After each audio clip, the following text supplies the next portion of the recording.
اور اے رسول صلی اللہ علیہ وآلہ وسلم، اگر وہ صلح و آشتی کی طرف مائل ہو جائیں تو آپ صلی اللہ علیہ وآلہ وسلم بھی مائل ہو جائیے اور اللہ پر بھروسہ کیجیے، یقیناً وہ خوب سننے والا جاننے والا ہے۔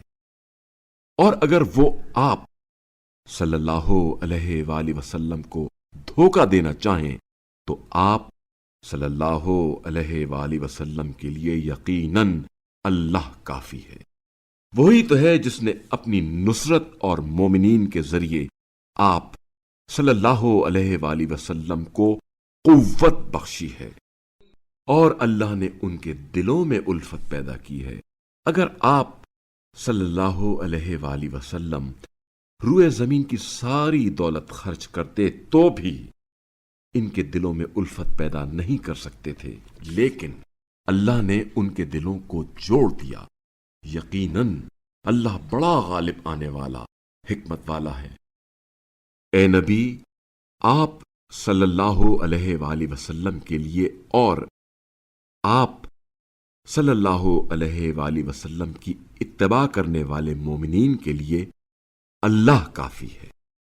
اے نبی صلی اللہ علیہ وآلہ وسلم، مومنوں کو جنگ کی ترغیب دے۔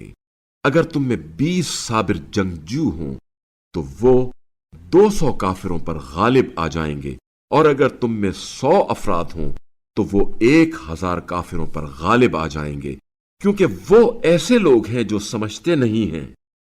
اب اللہ نے تم لوگوں سے ہلکا کر دیا ہے، چونکہ اللہ کو علم ہوا ہے کہ اب تم میں کمزوری آ گئی ہے، لہذا اب اگر تم میں 100 صابر افراد ہوں تو وہ 200 پر غالب آئیں گے، اور اگر تم میں 1000 ہوں تو 2000 پر باذن خدا غالب آئیں گے، اور اللہ صابروں کے ساتھ ہے۔